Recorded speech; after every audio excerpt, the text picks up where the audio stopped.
Hi, my name is Amelia Hildebrand, and I am here to talk about my silver project. It was called Silver Lining Bags, and here we go. So my community need was, in my area, there's a large amount of foster kids. There's actually 14,400 in the state of Georgia, according to fostergeorgia.com. The issue was many children travel from shelter to shelter without anything to hold their personal items, belongings. So there's a need for something right there. So I came up with the idea of hand painting suitcases or bags and donating them to these foster kids. I talked to my church congregation and got the word out about foster kids because that was what I wanted to do, really, was to get the word out because they go unnoticed. So I got a lot of donations from it, ranging from suitcases to painting supplies. I gathered a small group of Girl Scouts that I am friends with, and we held a painting party. We painted a bunch of bags. We got about 10 bags done in a few hours, which is really impressive. I also reached out to Lilburn Day Camp, and they got the word out. They weren't able to paint, but they were still able to get the word out. And that is a Girl Scout camp too. I painted bags on my own time, spending sometimes a few hours per bag. I put so much love into it, making sure that these kids had something that they could hold on to for like the rest of their lives. My team, I had my church congregation, which they were with me through the whole time, always supporting me, always online or in person, telling me that I just need to keep going even when it gets tough. I had Lilburn Day Camp, which also supported me through this. I had Girl Scouts that helped me paint, and my troop that raised morale and helped me look for places.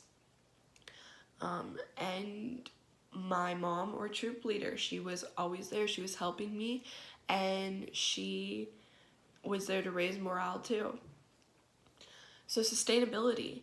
Did my project last? Yes, and I'm so happy about it. So at the church that I spoke at, they created a foster children ministry for kids who don't have an outlet. I just think that's so amazing. And that's what I wanted to do. I wanted to spread the word about the large amount of foster kids we have in our area. I also am still actively painting suitcases.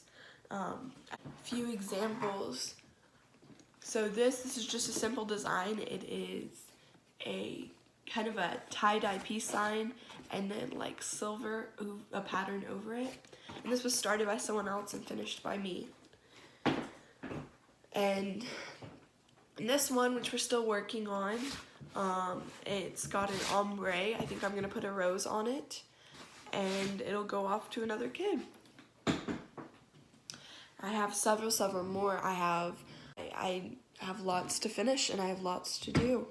So my take action was, I can take one line from the promise and one line from the law to demonstrate my project. So from the promise, I would say to help people at all times, because I was making sure these kids had a resource. I was making sure they had something to keep with at all times, and I was always thinking of them. It would always be on my mind. From the law, it would be a sister to every Girl Scout. Because even though these foster children may not have the ability to be Girl Scouts, just because of their situation, male or female, they still are in need, and they still have the potential of being a Girl Scout. Even though they weren't Girl Scouts, they were sisters. They were even not sisters, they were brothers. They were someone that was in need. I got a lot out of this project. I learned a lot of new skills. Like, I had to give a lot of speeches, and so my speech skills were through the roof. Like, I knew how to just not pause and keep going, and it helped me in school. I also, it improved my leadership skills, and it made me realize that when a group of people cannot speak up, you have to advocate for them. They cannot do it themselves if they are the minority. So if you are a majority, or if you have that outlet, you must speak up for them, because you're their only way out of the situation they're in. So my project was overall very successful, and I cannot wait to see how far it still has to go as Silver Lining Bags, helping foster children in need. Thank you so much for listening or watching, and I hope you have a good day.